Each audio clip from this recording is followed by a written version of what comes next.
hashize igihe mugena abagomba no kugira no kwarama n'ibyo ubugeni bijemo ese ntago ndi umugeni. Grace muri biriya bihe n'ubundi niho havuzwemo n'inkuru ya Ephraim kugeza ubwo waje kuri kamera bavuga uti ni impeta nayikuyemo. Uyu munsi wagarutse mu kiganiro wambaye impeta. Izi mpeta wambaye ni za Ephraim n'iz'undi muntu? Buriya ukuri ni kwiza. Nayikuyemo nibyo kuko nabonaga ko wenda nshobora kuba nyambaye mbere kandi gutererwa ivi ntabwo ari ikibazo. Gutererwa ivi ni amahitamo y'uritera. Muri benshi yarazi cyangwa yanateganyaga yarampisemo araritera, ntabwo yari mariage cyangwa iki, ariko mugani ntekereje bitewe n'imbogamizi nari ndi kumva ziriho ngo ntaradivorsa ngira ngo yateye ivi ari muri divorce. Ibya divorce byaje kurangira wakinnye akavideo aho ngaho sikurinda ubimbaza wagakinnye aho ngaho. Madame Ephraim ubu ni Madame Ephraim mu buryo bwemewe n'amategeko. Apana kuvuga ngo nugufitira. Ndi fieri nawe ni fieri yanjye. Uri fieri yo kwa Madame Ephraim? Bari buze bose bazaza inyuma ya Madame Ephraim Grace byinshi. Havuzwe iby'abagore bari barasezeranye, ariko uyu munsi ni wowe Madame Ephraim mu buryo bwemewe n'amategeko ya Repubulika y'u Rwanda. Uko biteganya bro. Byemewe pana kubishakisha, pana kuvuga ngo byabereye imbere y'ubuyobozi bubyemerewe. Ni fieri yanjye. Uri fieri yo kwa Madame Ephraim? Bari buze bose bazaza inyuma ya Madame Ephraim Grace. Ubu noneho ndi umugore udafite ipfunwe, ndi umugore bataryanira inzara ngo yatwaye umugabo w'abandi, ntawe natwaye. Ubu ni uwawe bwite? Mu cyumba kimwe. Mwishuke imwe. Mu nzitiramibu imwe mutazarwara malaria. Singo ingope. Mu nzitiramibu imwe Kanombe turi kugenda tugize gutya dufatanye. Nkavuga nti noneho urantunga urutoki ntago aravuga ati do reka. Yabo turubi. Iyo umuntu aje kukurambagiza kubwiza ukuri, namukundanye n'ibye byose, ibi byose wumvishe ndetse n'ibyo utumvishe, nicyo kintu nabanje kwakira muri nge. Nibyo yakora ubu ngubu narabyakiriye kera. Ngo wamukundanye n'ibibi bye byose n'ibyiza bye byose ari byo twumvishe n'ibyo tutumvishe. Yes we burasa ahubwo abenshi baravuze ubwo nkitwa Ingabire. Ubu nitwa urinzwe n'Imana Grace. Ephraim entre parenthèses Ephraim. Yes. Rero bivuze ngo kandi reka nkubwira rega naye mazina arahuye by the way. Nitwa Uwingabire, yitwa urinzwe n'Imana. Urumva inyuguti zose zibanza za mbere zirahuye. Noneho wumve ngo ni Ephraim na Emerita. Igihe kijya kigera, igihe cy'Imana. Rero aho niho nakuriye imbaraga zuko yongeye kugaruka, nkabona umuntu anyatse urukundo rimwe kabiri gatatu kane gatanu, ndavuga nti reka mwemereye rero namwemeranye n'ibibi byiwe byose.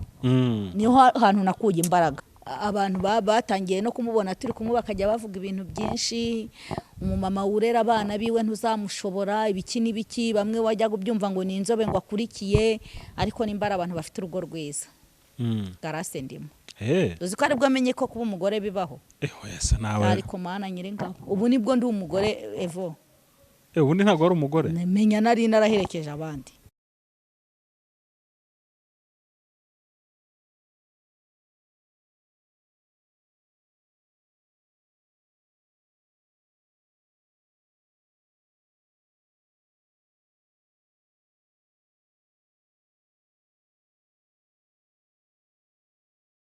Nimufashe dushimire aba bahanga Relax Life Center. Muri uru rugo n'uwazahaye hava ari injege, bamukorera isuzuma rusange bakareba imikorere y'umubiri, maze abazahajwe na amibe, igifu, umwijima, indwara z'ubuhumekero, ibibazo byo kutuzuza inshingano z'abashakanye, indwara z'imitsi n'izindi, bakazibamururaho bakoresheje inyongeramirire n'ubundi buhanga nka reflexology massage yongera ubwirinzi bw'umubiri ikarinda na stress. Bagukorera imbonerahamwe y'imirire ijyanye n'ikibazo ufite maze mbere yo kugusezerera ukongera ugakorerwa isuzumwa rusange kugira ngo utahe ntacyo utaka. Uvuye kuri gare ya Kimironko utaragera ku rusengero rwa Foursquare Gospel Church urabona icyapa cy'ikigo Relax Life Center. Telefone ni 0788302368. Iyi nimero iri no kuri WhatsApp. Yes, reka nanjye gusuza dukurikiye n'ibyagaciro gakomeye cyane kubugaratse kwa natwe mwanya nk'uyu nguyu ndagusuje kandi ngushimira kuba warahisemo iyi channel.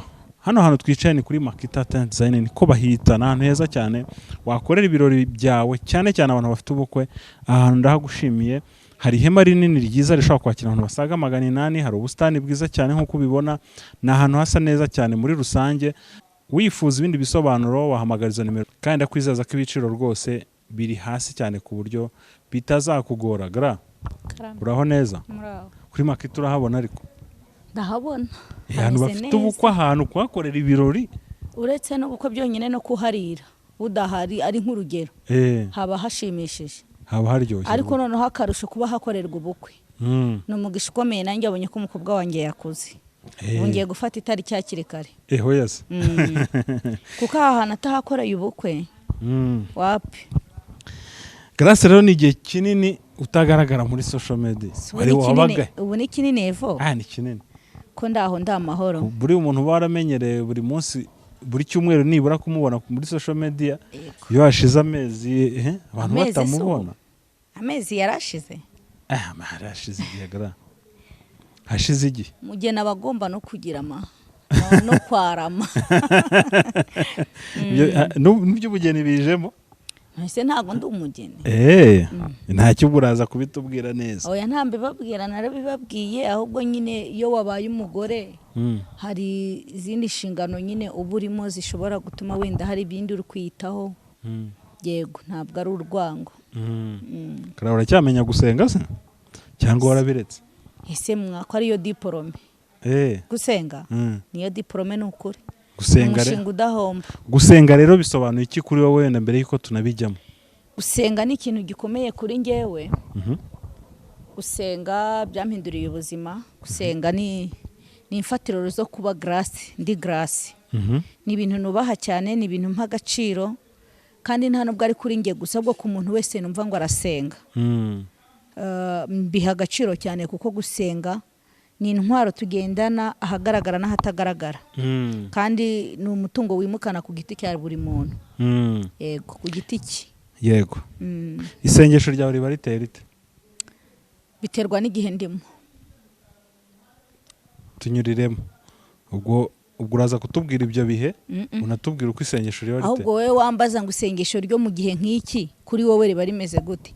Isengesho ryo mu gihe wishimye riba riteye rite? Ni indirimbo gusa no kubyina. Mba ndimo ndasenga. Nk'iyo nteye ngo mpande zose urahari Mana, nkivuga ko hano naha ngaha ihari, mba nsenze. Isengesho rero ry'ibyishimo rigera ku Mana vuba, kuba uba wiyibagije ibintu byose byakubabaje uri mu gihe nyine cy'amashimwe.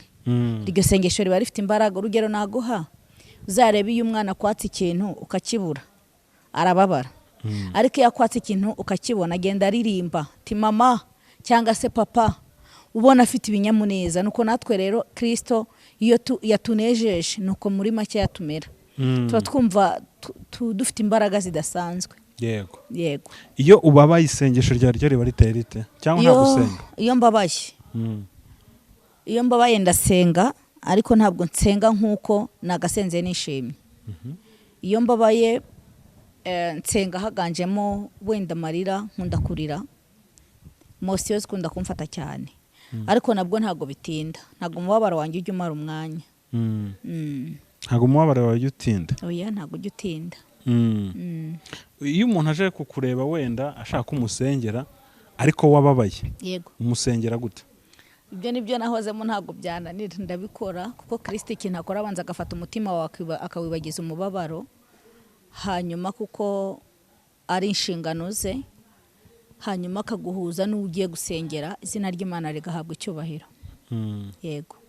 Yego. Bivuze ngo uwo muntu nakiriye ntago ngiye namwereka umubabaro wanjye, cyane ko utangiye gusenga Imana ikwibagiza umubabaro. Yego. Hari igihe umuntu ashaka kuza kugusaba gusenga kuko umusengera ababaye, ariko nawe ubizi ko umutima wawe ubabaye bijya bibaho cyane. Icyo gihe ubyifatamo gute? Nibyo nyine ndi kukubwira ngo Kristo afata wa mubabaro wawe kuko yavuze ijambo rikomeye aravuga ngo nta sengesho ry'umuteja ribaho, ry'umunyagara sorry. Rero bivuze iki? Bivuze ngo ibihe byose iyo uzi Imana nta gihe na kimwe cyagutandukanya n'Imana, kandi mu gihe uri mu bihe bigukomereye ntabwo bivuze ngo ukugannye uramwegezayo, ahubwo uramwiyegereza. Kristo w'ikintu akora iyo abonye uwo mutima ufite, kubera ko buri Imana ihamagara abantu izi. Ntabwo Imana ishobora guhamagara umuntu itazi, Imana ihamagara umuntu izi. Ibizi imbaraga za grace nubwo ababayizi imbaraga arazifite, nubwo atababayizi imbaraga arazifite. Rero iyo Kristo wabonye ko wamwiyegereje cyangwa kuno aba turi hafi ahita akora iki? Ahita afata wa mubabaro wanjye akawinyibagiza, hanyuma akanshyira mu kirere cy'umuntu ngiye gusengera. N'urugero yego gra nihe hano ukunda gusengera ukumva ibihe byawe nibyo bihe byiza ugize? Hari abakunda kujya gusengera mu butayu, mu buvumo, mu mazi, hari n'abasengera mu ngo zabo. Wowe ubundi nihe hano usengera ukumva umutima wawe uranyuzwe? Mbere ubundi ngiye numvaga ko kujya mu materaniro, kuko iyo uri mu materaniro wumvaga abantu nyine uko babwiriza, ukumva hari umuntu ubwirije ibihuye n'ibyawe, ukumva urakomeye. Ariko kuri iki gihe turi mu bihe y'uko bari gusuzuma nyine insengero zitarafungurwa zose, turi gusengera mu cyumba. Icyumba cyawe nyirizina cyo mu mutima nicyo cy'ingenzi kuruta ibindi byose, kuko nubwo butayu wabujyamo ariko mu mutima wawe hatarimo icyumba ntabwo Imana yakumva. Icyo cyumba rero kiba muri twebwemo imbere ni nacyo twajyanaga mu rusengero. Rero mu gihe urusengero aka kanya tutarahabwa uburenganzira, umutima w'umuntu ni rwo rusengero. Rero ndumva nguwe neza iyo mfashe igihe cyo gusenga, nkategura nkumva nteguye ko uyu munsi ndi busenge. N'urugero nkumva umutima wanjye urabohotse, ntago nshidikanya ko Imana itari kunyumva ngo nuko ntaho nagiye. Imana iranyumva. Yego wigeze ugire ibihe byo kujya usengera nko mu butayu cyangwa mu buvumo? Nagiyeyo, najyagayo kera 2014 2013 2014 icyo gihe cyarageze. Ariko mu by'ukuri hari igihe cyageze nyine n'umwanya wo kuvuga ngo turagenda ukabura, kuko akenshi twabaga dukenewe n'itorero. Ukabona ntago urajya kubaka iby'ahandi ngo iby'iwanyu aho ubarizwa cyangwa aho urererwa ngo byangirike, bigenda bigabanuka gutyo. Ariko najyaga njyayo. Uvuga ngo wabiretse atari uko hari icyabaye, ahubwo ari uko ufite wagize inshingano nyinshi mbega muri makeya. Yego. Hari abantu wenda bajyaga bafata wenda ubwo turabivuga nka mbere, uyu munsi n'ubundi ntago byemewe, ariko hari abantu n'undi bajyaga babifata nk'ubuyobe, kavuga ati kujya gushakira Imana mu butayu, mu mashyamba, kandi Imana tugendana, ibyo ni ubuyobe. N'ubundi wakwicara iwawe ukayisenga. Uwo muntu ntabwo yabaga afite ukuri? Ntago nashingira ku cyo yavuze kugira ngo avuge gutyo, kubera ko buri muntu wese afite uko afashwa, buri muntu wese afite uko yahamagawe. Hari n'ukora ayo masengesho ari kugenda mu muhanda kandi umubona nk'umugenzi kandi Imana ikumva.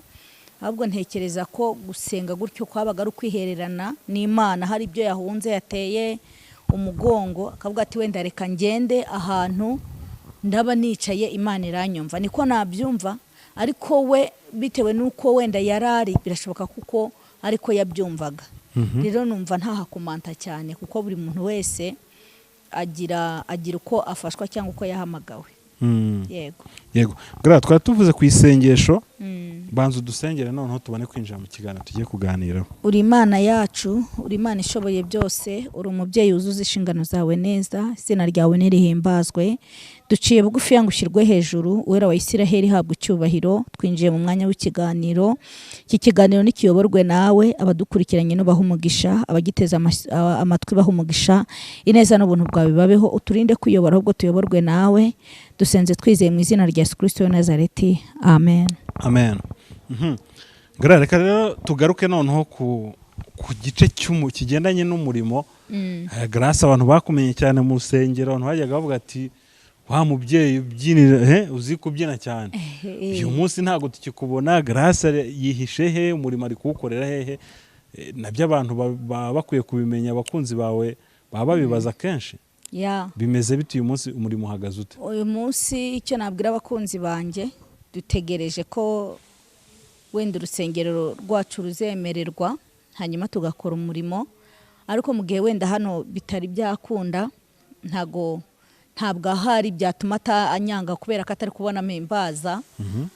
Ndabizi neza ko wankunze arankunda, kandi hari abenshi banyandikira nyine ntabwo tuguherutse, nkahita mbabwira wenda nimurebere kuri cyane Isezerano cyangwa Grace official, hanyuma murabibonaho mu gihe tugitegereje ko haboneka gusenga. Bivuze ngo rero ntago naguye, ntago napaganye, ndacyari umukristo, ndacyabyina. Ubu noneho kubyina ndi kubikorera muri salo iwanjye ngenyine, nkashyiramo imiziki yo muri telefone, nkahimbaza, nkabira ibyunzwe, nkumva Imana irambonye, nkavuga nti Imana ushimwe ko n'aka kabaraga ukampaye. Bivuze ngo rero turabizi neza ko no muri gihe kizagera bakatubona nibigenda neza, nitugirirwa umugisha wuko icyizere cy'uko wenda ku rusengero iwacu bizakunda, kandi naho bitakunda turabizi neza ko Imana ikora. Yego. Hari abavuze ko hari ibyavuzwe ko utagikorera umurimo hano mu Rwanda, ko ushaka kuwukorera hanze y'igihugu cy'u Rwanda, kandi sinibanga ngira ngo mu ntangiriro z'uyu mwaka mwaje kwimikwa. Wenda nabyo turaza kubigeraho, uza gusengerwa, ariko ntekereza ko mutimikiye hano mu Rwanda. Yego. Ese aho mwimikiye ntabwo mwamugikomeje gukorera y'umurimo, ho bihagaze bite? Gusenga no kwimikwa no kuyobora amateraniro biratandukanye. Aho badusengeye n'ubundi twari dusanzwe tuhagira umurimo w'Imana, tuhavuga ubutumwa, Imana iramukoresha umushumba, haradusengera n'ibyo, ariko ntabwo bivuze ngo twafunguye itorero. Turacyarerwa, turabana, ndi umwana ndacyarerwa, ariko igihe kizagera wenda itorero rimfungurira iki umurimo, ariko mu gihe batarabikora dusengera nyine mu rusengero nk'ibisanzwe. Turi abakristo, imirimo y'umwana mu iwabo abashumba barayigena n'urugero, ati uyu munsi urasengesha, uyu munsi urahimbarisha n'urugero. Ibyo rero biratunyuze. Bivuze ngo kuvuga ngo ntabwo tugikorera umurimo hano, na mbere wenda nuko aribwo babibonye, ariko na mbere twajyaga mu ivugabutumwa nk'ibisanzwe aho badukeneye. Imana iguhe umugisha. Nuvuga ngo aho wimikiwe ntago ari uko wagiye gukorera, kuko hano byahagaze, ni ahantu wari usanzwe gukorera umurimo n'ubundi. Ni mu rugo naho ni umushumba nyine tumaranye igihe kinini, twakoranye ivugabutumwa, ajyaga ngenderera ngifite umurimo. Ntabwo rero bivuze ngo kuko hano hahagaze bivuze ngo wenda nimukiye hariya i Kanombe tuguwe neza. Hariya umutuye i Kanombe? Yego. Ntabwo n'abantu bajyaga babyibaza ko utagituye hano, ubwo babyumveho bamenye naho bagusanga bashatse kugusura. Yego. Ariko aho ngaho nyine mugiye mugakora umurimo? Yego, tugiye tugakora umurimo, tugataha nk'ibisanzwe, tugataha. Njyayo, kandi nabwo ntabwo ari buri munsi, ariko njyayo. Yego. Wari uvuze ku kintu cyo kuvuga uti niba bishima wenda bakadufungura itorero, mujya mwumva mufite umuhamagaro wo kuba mwafungura itorero ryanyu ku giti cyanyu? Cyane ko n'ubundi mwamaze kwimikwa, mwasutsweho amavuta, ntekereza ko ubu ngubu byose bishoboka. Njyewe nka Grace urabizi ko mba nararifunguye kera, iyo nza kuba mbifitemo imbaraga. Yego. Mba nararifunguye, icyumba nariyo nyoboye imyaka 14, nakabaye narafunguye itorero iyo nza kuba ari ibintu nashyize imbere. Rero ntekereza ko iyo uri umwana ugomba kubahiriza inshingano z'umubyeyi. Imana ibashoboje abashumba bakabona ko tubikwiye, bahadufungurira. Ariko babonye yuko tutarakura, turacyari abana imbere y'umubyeyi dushumbye. Uretse kuba umushumba wenyine wenda wataragira icyo gitekerezo, mwebwe ntabwo mujya mwumva mukuze ku buryo icyo gihe cyagera? Ntabwo ndakura. Urumva igihe kitaragera? Yego. Ntacyo. Buriya mwana wa mama ntabwo ari wowe umenya ko ukuze. Ntabwo ari wowe ubimenya, ahubwo Kristo arabibona akavuga ati gihe ni iki ngiki, hanyuma agakoresha ababyeyi. Ariko cya gihe bajyaga bagira uti bafata nk'abahungu bakabashakira nk'inkwano, kuko babonaga ko umwana yakuze. Rero iteka ryose umwana ku mubyeyi ahora ari umubyeyi. Ariko kuri iki gihe mbona byarahindutse, isanga umuntu ajya kwimikwa ahubwo n'umushumba we, ugasanga nako akajya gufungura n'umushumba we, ugasanga ntabizi, akazabimenya nk'uko abandi babimenye. Oya, nge nta. Asanga atumiye abandi bantu, akabibwirwa n'abandi. Umushumba akazabibwirwa n'abandi, cyangwa nawe bakazamutumira nk'uko batumira abandi. Oya, nge ntabwo nabishobora, kuko namwenderwa, ndumva ntewe ishema no kurerwa n'ababyeyi. yego. Aha gra reka tugaruke none mu gice cy'ubuzima bwawe bwite. Ngira ngo mu minsi ishize havuzwe ibintu byinshi cyane ku bintu byawe na Ephraim. Byari hatari. Urumva uyu munsi umaze gutuza nta kibazo? Ya maze gutuza kuva kera narakubwiraga ngo nta muntu umenyera ibibi.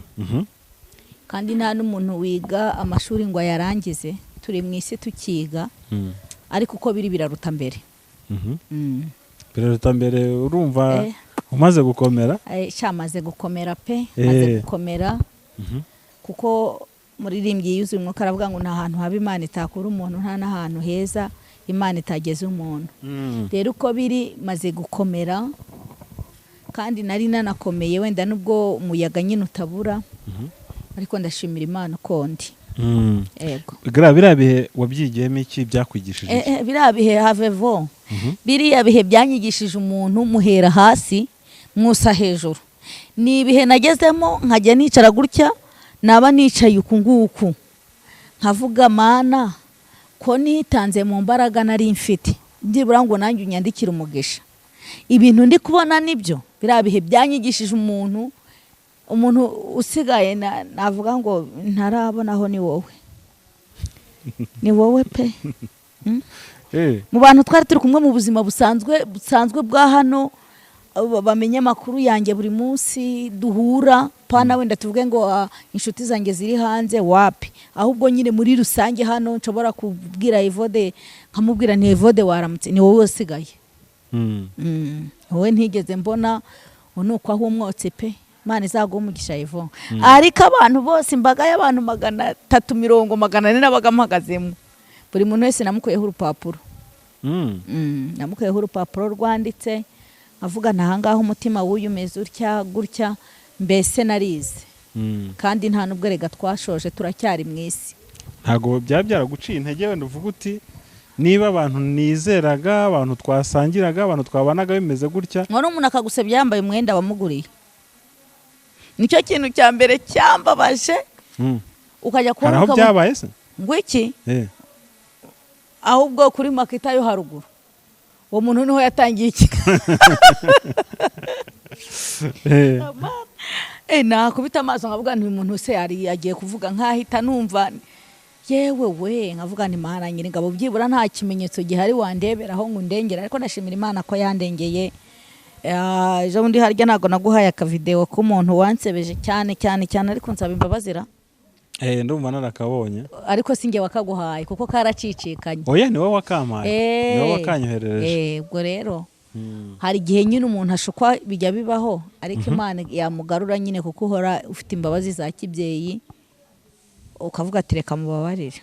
Sundi mwaje kwiyunga mute buriya? Ntago twiyunze, mama yaranyandikiye arambwira, nyine sinabo wenyine ni benshi ariko turashima Imana. None se Imana yo ntitubabarira? Bidongeye kugakina abantu bakumve, kuko biri mu bintu byatumye uvugwa cyane. Hanyuma ndagaruka ku kindi cyiciro nanone, mwabonye amavideo menshi agiye acicikana, nuvuga ngo zose zabaye muri uriya mwaka, uyu mwaka wa 2024. Mwaka wa 2024 n'umwaka wa mbere igisirane, n'umwaka wa mbere ibibazo. Ariko muri urwo ruhande umwaka wa 2024 wamubereye igisirane. Ahantu uri hose Galasi, ahantu uri hose nciye bugufi musabye imbabazi. Aho nakwereye imbuto musabye imbabazi, aho nagutunganiye musabye imbabazi. Ni muri urwo ruhande rero ndakwinginze inshuti yanjye, ndakwinginze hari byiza byinshi wakoze ku buzima bwanjye, mbabarira. Hanyuma ahantu izina ryawe narihesheje agaciro uhambabarire, nanjye giganje tarihesheje agaciro narakubabariye. Nshaka ko twinjira muri undi mwaka cyangwa se mu bindi bihe, hanyuma naho nava mu mubiri nzawuvemo, hanyuma nta n'umwe mfitanye nawe ikibazo. ngira ngo uyu muntu ni Roger, kuba muzi neza niwe muntu watanze ibiganiro bikakaye muri kiriya gihe, harimo amabuye, harimo aho yavuze ko mwagiye gusengera ko babahaye amabuye ngo ari yawe mubyinisha. Ayiwe hafi hari amabuye, ibuye, harimo no koza imirambo, no gusenya urugo rwe, havuzwemo byinshi. Ariko urugo rwe rwaranasenyutse, no se urugo rugihari? Nta rugihari, ariko ntago nabigizemo bavuga uruhare, nta ruhari nabigizemo, kuko we yagaragazaga ko narusenyaga ariko rwasenyutse tutanavugana. Ngo se n'ingera rwasenyutse nyuma yuko ntekereza rwarasenyutse nyuma ya biriya byose. Kandi numva ko banakoraga ibiganiro batari kumwe, umwe ari ukwe undi ari ukwe, n'andi matimu yose yagiye agaragara. Ntekereza ko habagaho nyine ibintu bitari byo guhuza mu kuntu, ariko reka tubirengeho. Imbabazi narazimuhaye, n'Imana ibyumve. Yambwiye ko yashutswe, banamuhaye amafaranga, nibyo. Iyo umuntu ari muri situwasiyo itari nziza, buriya nyuma turavugana nk'umwana tukaganira, mbese turi amahoro. Umuntu yarambwiye ngo nudatanga imbabazi nta mana uzabukorera, kandi akenshi mbirebera no kuri Pastor Mutesi ababarira n'umuntu utazimusabye. Rero buriya ameze nka, sinzi ukuntu bavuga, nimba ari Roromodo babivuga ngo Cyevo, Roromodo nyine, Roromodo, nimba ari Roromodo. Mbona Pastor Mutesi nanjye yarambereye Roromodo muri iki kibuga. Mwigiraho ibintu byinshi, ni umubyeyi, ahari yubahwe. Ntago ndahura nawe, ariko ndateganya ko nzahura nawe nkamusura muri iki gihe cyo kwa Buki. Kuko namwigiyeho ibintu byinshi, ariko akababarira n'umuntu utazimusabye, akazimusaba nyuma. Rero nanjye niko byangendekeye. Ahari yumve Roje ko namubabariye. N'umudamu we mushimire, n'umudamu we yaranambwiye ngo arashaka ko tuzakorana ikiganiro akabigaragariza isi yose. Agaragaza iki? Akagaragaza ko nyine yashutswe, ibyabaye byose. Ngo n'umugore nawe yagusabye imbabazi? Yansabye imbabazi, si n'umunsi umwe, si n'iminsi ibiri. Arambwira ati nukuri mbabarira. Aranambwira ati nushaka uzakora ikiganiro umpamagara ukirimo mbyivugire. Ndavuga ni hoya, ahubwo ibyiza twazicarana. Imba hari icyo wifuza kubwira abanyarwanda babonye iriya situwasiyo. Arambwira ati cyane ko urumva nari marene we ku itorero, nari marene we. Urumva umwana rero yari kuganira n'umubyeyi, hari ibyo avuga ukumva koko ni ukuri. Yarambwiraga ati kuko nashakaga kubaka njyewe, ntashakaga gusenya, nagenderaga ku byo bambwiye, ariko ngusabye imbabazi aho nakubwiye. Umva yanditse igitabo kinini, akora record. Ndambwira nti ndakubabariye ku ruhare rwe, nta kibazo mfitanye nawe, mana yanjye nukuri narabababariye pe. Ese bakubwiye ko ababashukaga ari bande? Kuravuze ati na Roje yageze uwavuga ko bamuhaga n'amafaranga? Abanyamakuru. Hari abanyamakuru ngo bavugaga ngo Grace nta handi hantu twamubonera, kuko ngo urabona ni byinshi evo, ni byinshi. Icyo nifuzaga ni kimwe, narakubwiye nti ndimo ndandika igitabo, ariko ndabona muri uku kwa gatandatu ndagisohoza. Hari ibyo nari nkiburamo kwiga n'ibiki, nyine uri n'umugeni ntago byari byoroshye, ariko ndabona ngiye gusohoza. Umunsi nzaba nambaye irakanzu Evode nigeze nkubwira ngo nzayidodera, ariko ubu ntago ngiye kuyidodera. Ikanzu ndimo ndayikorera, ndimo ndayikorera, ndimo kwiga. Umunsi uzabona ka kantu kaba gatendera hano inyuma, igikanzu kigeze hano, nzakubwira abo bantu bose. Kandi sinangombwa kuko buriye hari igihe nyine, igihe kikwita izina kandi rikakubera, igihe kiraguterura kikakuvana aho wari uri kikagutereka ahandi. Kandi koko iyo batabikora kuri ya se Evo, ni iki kindi bari kunsebyaho bigakunda? Ko nta handi hantu najya uretse mu rusengero. Buriya umuntu wese ukurwanya hera ku mbaraga zufite. Nta handi hantu narinzwi, ni Grace uhimbaza, ni Grace w'umuhanuzi, Grace wa mubyeyi uyobora amasengesho. Nta handi hantu rero bari bumfatira, ariko ndashimira Imana yambereye Imana ikankomeza, maginga ya nkaba numva mfite imbaraga. Yego. Grace muri biriya bihe n'ubundi niho havuzwemo n'inkuru ya Ephraim. Kugeza ubwo waje kuri kamera bavuga uti ni impeta nayikuyemo. Kuko byamaze iminsi bivugwa ko yari yagutereye ivi, twarabibonye, video twarazibonye, amafoto twarayabonye. ariko uraza uravuga uti ngewe buri impeta nayikuyemo. Uyu munsi wagarutse mu kiganiro wambaye impeta. Izi mpeta wambaye ni iza Efuremu n'iz'undi muntu, duha amakuru. Buriya ukuri ni kwiza. Nayikuyemo nibyo kuko nabonaga ko wenda nshobora kuba nyambaye mbere, kandi gutererwa ivi ntabwo ari ikibazo. Gutererwa ivi ni amahitamo y'uritera. Muri benshi yarazi cyangwa yanateganyaga, yarampisemo araritera, ntabwo yari mariage cyangwa iki. Ariko mugani ntekereje bitewe n'imbogamizi nari ndi kumva ziriho ngo ntaradivorsa, ngira ngo yateye ivi ari muri divorce. Ariko kuko abantu batari babizi cyane ko mwamwishakira amavi yuzi, tekereza ko aricyo cyatumye bisakuza. Rero nanjye ndavuga nti mugani wabona nyambaye igihe kitageze nigira inama mu mutima wanjye ngewe nyikuramo. Ariko kuko Imana ari yigena byose, narayambaye kandi nyambara neza. Ibya divorce byaje kurangira? Wakinnye akavideo aho ngaho se urarinda ubimbaza, wagakinnye aho ngaho. Madame Efuremu. Ubu ni Madame Efuremu mu buryo bwemewe n'amategeko. Apana kuvuga ngo ni ugufitira. Ndi fiyeri, nawe ni fiyeri yanjye. Uri fiyeri yo kwa Madame Efuremu? Ubari bari buze bose bazaza inyuma ya Madame Efuremu Grace. Rero urumva si ibanga, ndumva rwose video twarayibonye na hano abantu baraza kuyibona. Murimo musezerana mu murenge. Ngira ngo biratungura abantu benshi kuko havuzwe inkuru nyinshi cyane. Efuremu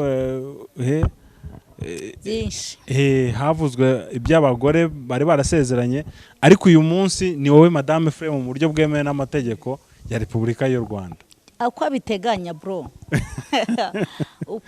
Byemewe, pana kubishakisha, pana kuvuga ngo byabereye imbere y'ubuyobozi bubyemerewe.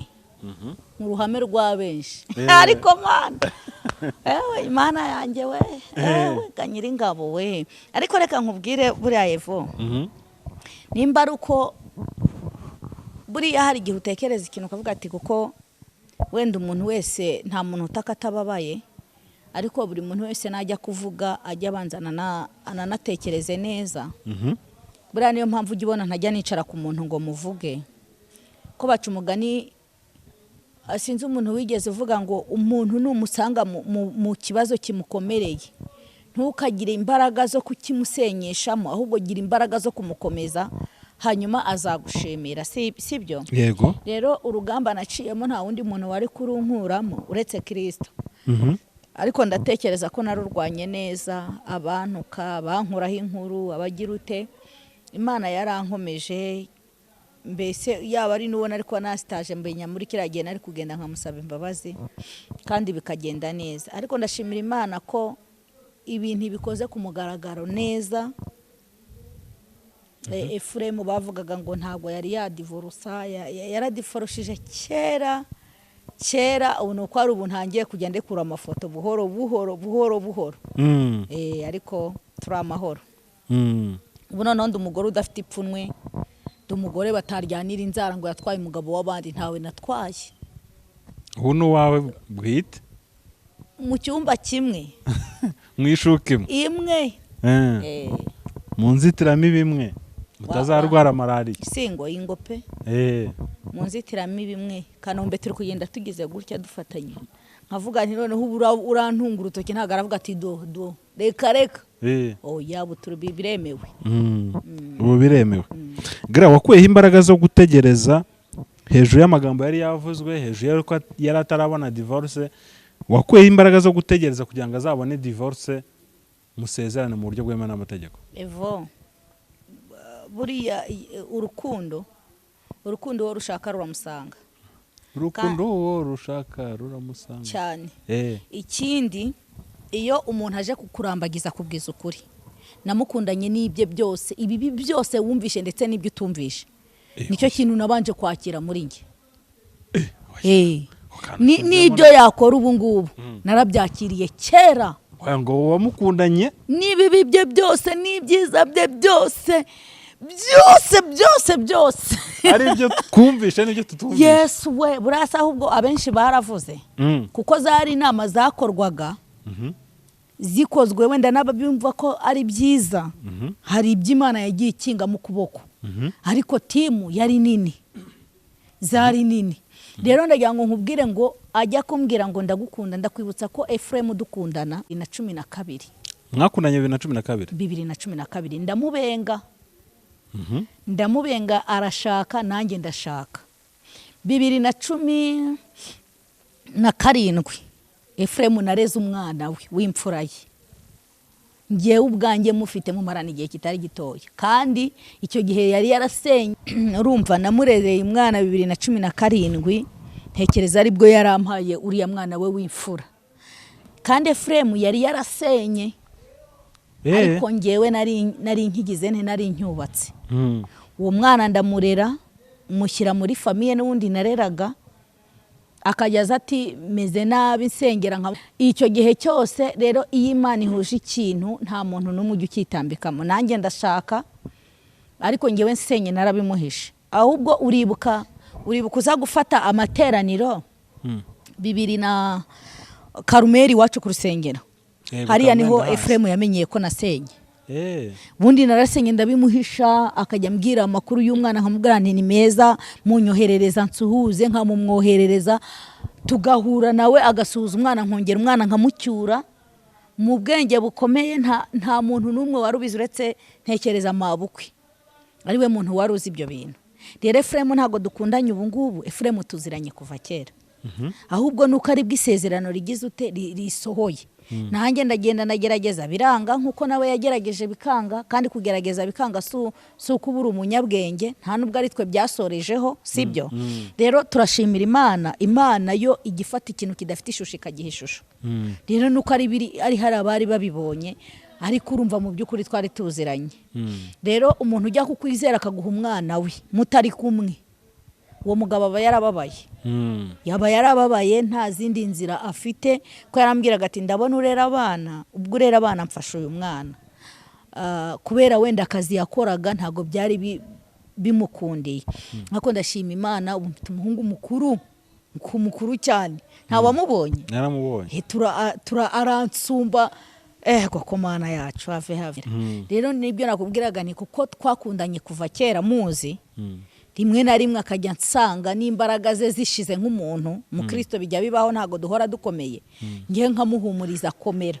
By the way akiri no mu rugo hari amasengesho najyaga ngira y'icyumba cya ninjoro akiri mu rugo iwe yubatse. Yajyaga za tugasengana akambwira ntago nyine ntari ngombwa ko wenda mvuga ariko hari gihe hari byifuzo utanga nkamubwira komera. Nge simbe namubwira nti ngewe ndazirya ntashye nkatuza nkaceceka kuko nimba ari ikintu Imana itanga ni imbaraga. Rero ibyo byose byanteye gukomera noneho kumwemerera ngo dukundane mubenzi inshuro zigeze muri enye nimba atari 5. Ajya mbwira ko hari gihe ubu ntago ameze neza ariko namera neza uzaza mu rugo udusure. Ariko ndakubwiza ukuri nabibonye ararwaye. Arwaye amagripe ni ikintu kimushyira hasi cyane ariko ndizera aramera neza. Ubundi twakabaye n'iki kiganiro turi kumwe nawe ariko nuko haje n'icyo kibazo cy'uburwayi. Isebyo twakabaye turi kumwe kireka baye nk'uhahinguka.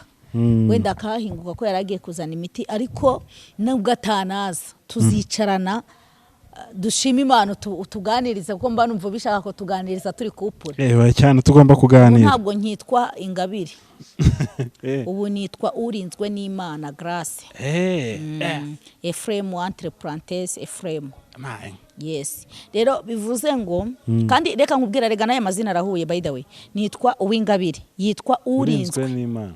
Urumva inyuguti zose zibanza za mbere zirahuye. Noneho wumve ngo ni Ephraim na Emerita niza mbere zitangira. Rero ntakagira umuntu ivanga mu mugambi w'Imana. Urinzwe n'Imana Uwingabire. Ephraim Emerita ni inyuguti izi za mbere zose zirahuye. Ahubwo numbaze ubundi kera hose nari ndi mu biki ariko igihe kijya kigera igihe cy'Imana. Rero aho niho nakuriye imbaraga zuko yongeye kugaruka nkabona umuntu anyatsa urukundo 1 2 3 4 5 ndavuga ntireka mwemereye rero namwemeranye n'ibibi byiwe byose. Niho hantu nakuye imbaraga. Yego. kuko ngenda bizi duhura ambwira ngo ndagukunda abivuga avuga ngo ngenda gukunda aho niho nakuye imbaraga zo kugira uti zo kumwemera ndavuga nti reka mwemere kandi buryo ujya kwemerera umuntu aba yakubwiye AZ guhera hasi kusa hejuru kuko abatekereza ko Kameme yarakundanye n'umusitari ntago yari bumpishe yagombaga kumbwiza ukuri agahera kuri kimwe akusa ku kindi rero niyo mpamvu nta papye ntagize ntengo murekure buriya kuko umuntu wese uri kwihana ntago umujugunya ahubwo umuntu uri kwihana umwereka inzira nziza rero Ephraim ndatekereza ko nawe kugira duhure yarameze nk'umuntu uri kwihana kuko imbaraga z'umuntu zijya zishira nibyo kandi nta nubwo navuga ngo wenda hari ibyo nzi yakoze ariko ntago umuntu yari kukugana ngo cyangwa ubone intambara zibaye kuriya ngo ubwire umuntu ngo hoshe oya narakomeye kuko nari mbizi narinzi imbaraga ze narinzi uko ari ndavuga nti noneho rero ni kimwe nkuko nanjye yanyemeranye ibibi byanjye nawe buriya hari imbaraga abantu batangiye no kumubona turi kumwe bakajya bavuga ibintu byinshi umumama urera abana biwe ntuzamushobora ibiki n'ibiki bamwe wajya kubyumva ngo ni inzobe ngo akurikiye ariko nimbara abantu bafite urugo rwiza Garase ndimo uzi ko aribwo amenye ko kuba umugore bibaho ariko mana nyiringabo ubu nibwo ndi umugore Evo ubundi ntabwo ari umugore menya nari naraherekeje abandi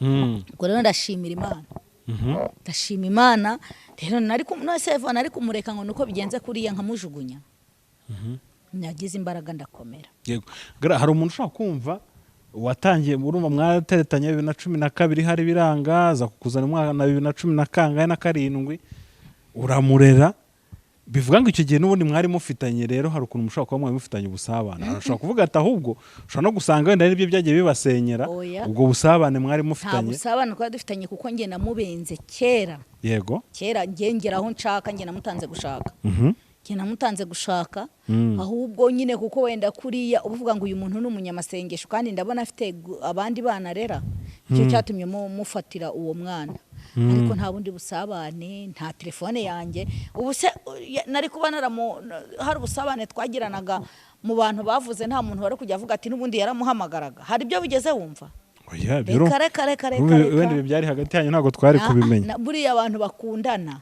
ntago habura intu z'akamenyetso ntago bibaho wese wamara iminsi 2 udahamagara umuntu oya ahubwo kuko yabaga ari mu kazi ka kure nta nubwo nanamubonaga pe icyambwiraga ko ari inaha nuko yabaga yaje gusenga yego yaje gusenga ni wacu Karumeli yajyaga haza kandi ubona ko ameze neza yego rero nk'umuntu wabenze inshuro nyinshi niki cyatumye noneho ukunda nyuma uza kwisubira ugakunda Grace ugakunda Ephraim kugeza nubwo muza gusezerana mukabana nk'umugore n'umugabo ikintu cyatumye mukunda nuko nanjye nabonaga ko nasenye nawe yarasenye nyine atacyubatse ariko none imbere yaguterese mukera abasore twari tukiri abasore ahubwo ngiye ajya gushaka umudamu nyine wiwe uriya bari bafite bakoze divorce ninjye wabimwemereye kuko yari yaranze gushaka ndamubwira ngiye sinzabana nawe shaka arambwira ngo urabyanze nti rwose ndabyanze kuko yajyaga akunda guca iwacu nyine ari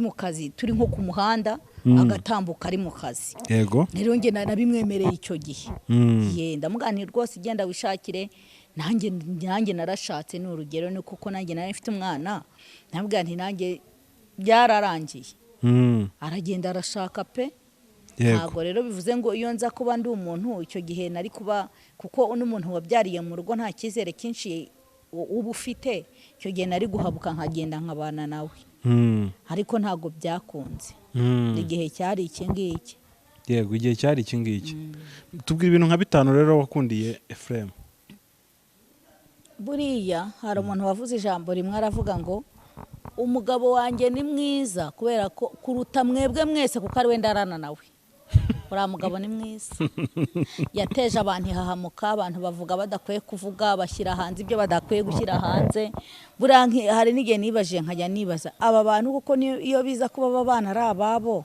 bari kujya babereka ngo dore se uwo mwana si bwo yakura ate ariko ikintu cya mbere namukundiye ni umugabo ucishije makeya kuva twabana ntabwo turashwana njya nifuza no kureba umujinya we bikananira ngo muracyari mu kwabuke oya mwana haciyeho igihe se koko rego urumva iyo uvuze ngo ntimurashwana biba bivuze ko nyine ubwo ni ibihe byabuke ahubwo ni ibintu byahuye byari bigambiriye guhura naho nta bantu badashwana hari aba bana saramena ariko sindigera mbona umujinya we mvuge ngo kuko uyu mugabo afite umujinya ushaka zakora akaze se ndeba nyine mpuza na biriya narindimo yase rega umuntu aba agomba gukonfirima uzamurakaza gukubita oya shaye Efuremu ntabwo yabishobora urase yabishobora we kigabo kiza kuriya yaba mpemukiye we ariko ntabwo yabishobora mu byansezeranyije nabyo birimo kandi ibimenyetso birahari yego ibimenyetso by'uko atankubita ndabibona rega buri ibya mbere nabibonye mfite inda y'amezi 7 rero iyo uri kubana n'umuntu cyangwa mumarana amezi 2 wamaze kumenya ngo uyu muntu ateye gutya none ngewe umwaka ugiye gushira gusa urumva koko naba narabibonye yego urakoze ugushije ku kintu cy'inda nibuka ko mu bintu byavuzwe harimo yuko wari utwite se waje kubyara kutaratuzanira uruhinja ngo turebe reka rero nkubwire vo ibyo byo bashyiraho n'amezi ariko urabyibuka bashyiraho amezi bakajya banshyiraho umuntu twita ati dore nguriya noneho hano bagashyiraho nge na sheri hanyuma hano bagashyiraho umuntu twita atari ngewe noneho ariko hari nubwo berekanye ifoto n'inda yanjye nsanganywe none se mbabwira ngo nge narababwe n'intwita bazabimenya nta nahisha inshuti zanjye singo kandi buriya iyo witegura kubyara ubu se kahoda biracyari 5 sebo 5 bayavuze mu kwa kangaha ati nzabatanga bose kubyara ubuse ahubwo cyakora wenda bw'ubudasi nahakana ariko ubwo irimo ubwo wenda ntago ari umuntu najya kugira ngo ariko cyagiyeho narakubwiraga niko ntinze nuko bashakuje ariko noneho ubu ngubu bwo Kristo yabigenje neza ahubwo naba ari ubu bahera babara bahere babara ariko ese barababara iki atagiye gusezerana kandi n'ubundi mwaramaze gusezerana se ubu none nibwo ako se ubu nta kuntu umuntu ajya aseba mukabibona koko nk'umuntu utangaza inkuru akayishyiraho n'ibimenyetso ibintu bigaragara by the way hari ntinde wigeze ampamagara mu gihe cyashize sinzi umuntu wampamagaye ngo se ngo ko nkubonye ngo warabyaye nkubonye Kimironko uri guhaha ndavuga nti none se nari ntwite inda yavuka ni hoya ntago nari ntwite inda yavuka ni nkuko babivugaga ariko ndashima Kristo nari nihebye navuze nti mana umwaka ntaratwita umwaka regura buraho iminsi mikeya uraburaho amezi make umwaka ntaratwita bimeze bite ariko ndashima Yesu twari umukozi w'umuhanga nase wumva gufite ubwoba ko bitazakunda ariko inkuru zavugwa kuriya ku macana arenze 7 Garasi utwite Garasi yasezeranya afite inda niyo mpamvu yaduhisha ati ngenda mubonye noneho hari uwamfashe video ndi kujya kugura ubutambaro bwo ku meza kuko iyo mpagaze gutya inda ihita iba nini cyane ikagera hano noneho nari nifashe ngo nari naniwe kubi kuko nari nzamutse akantu kagasekariye mpita nifatanya mu by'ukuri ko kugira ngo irimo njya kubona mbona ngo bazamusengera ejo ngo kandi ngo doragiye kubyara ngo bari bagiye kugura imyenda y'umwana ndareba ndavuga nti Mana nti niyo mpamvu ukwiye kutugirira neza twebwe nta bisobanuro twabona ariko ndashima Imana yego rero nyuma y'urugamba rero wanyuzemo hari abantu n'ubundi uyu munsi avuga bati nubwo Efuremu mutwaye so wawe tu rase tanga ubutumwa ubundi twisoreza ikiganiro ubutumwa natanga ntago nabuzuvuga kuvuga ariko Imana yanditse yaracyanditse ari igihe umuntu yicara nyine harimo n'abavugaga ngo uzabibazwa abavugaga nyine ibintu byinshi kandi barabyemerewe sinjya mpangana n'umuntu uvuga ariko nimba ndahamya ndashidikanya ko Imana nimba yarangeneye Efuremu mu gusaza kwanjye nta kintu kizantandukanya nawe kereka aba yari ishuri nkiga ariko naba nararitangiye ntabwo aya mezi yabageze hano ntararitangiye rero ndashima icyo nabahamo wenda ubutumwa nta kibazo njye numva niciriye urubanza. Icyo namusezeranyije nuko namubwiye ko n'umwana uwo ari we wese uzaza, nubwo yaba mwitirirwa nzamwakira kuko ndi umubyeyi. Urateganya ko hari abandi bazaza se? No mu bavutse banumva bavuga hagize uza namwakira. Ntanavuze ngo ni uwe, nose ubara bose ndera n'abanjye. Nabara nk'uko ndera bariya batari abanjye ntabyaye, kuko mu rugo hari abana 3 turera batari abacu. Ubwo se urumva abandi noneho umuntu aje avuga ati nuwe namwakira ku marembo niruka kugira ngo mbereke ko nakomeye. Yego rero cyo nashimira Imana nuko Imana ibishoje neza. Nubundi n'iki gihe tumaranye ntago bakemeraga, niyo mpamvu wagiye ubona rimwe na rimwe ibirori tugenda tutabikora neza, tukareka induru zigashira. Imana irangije isoje isezerano neza ku mugaragaro. Tumwa natanga no kubwo kuvuga ngo abakunzi banjye bansengere ntera imbere ngere ku by'Imana yasezeranyije, kandi nanankomeze mu buntu bwayo. Naho uvuga we Imana niyireba mu mutima niyo mucamanza, ntabwo we nta nabona icyo muvugaho. Hagize undi mwana uza nyuma y'iki gihe wabyakira gute? Nakubwiye ngo nabyakiriye mbere. Mbere ego buranateguye n'icyumba cy'umutima byicayemo. Rero nta cyampangayikisha, nta cyampangayikisha na kimwe. Yego. Gara reka tugushimire kubw'umwanya wawe. Ubwo reka ubutaha tuzakuganiza noneho uri kumwe na Ephraim nawe namera neza. Nawe twumva iki kumuri ku mutima. Yego. Urakoze cyane. Ubuse ku bantu bifuza kukuvugisha hari uburyo bakubona cyangwa? Nimero yanjye ntago yahindutse, abenshi barayifite. Ni yayindi. Kandi ndabizi ko uyipiningaho bakamvugisha, ndabizi. Kireka wenda bibaye ngombwa ko nyisubiramo ni 0780 992. Iyo niyo nimero yanjye, 7810 992. Kandi ndabizi ko ujya unanayishyiraho.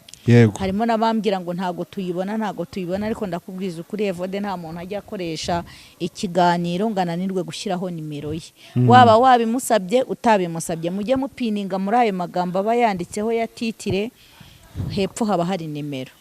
Yego. Gara urakoze cyane kutuganiriza. Reka dushime n'abadukurikiye. Ibiganiro byacu byo nakagaruka. Shalom.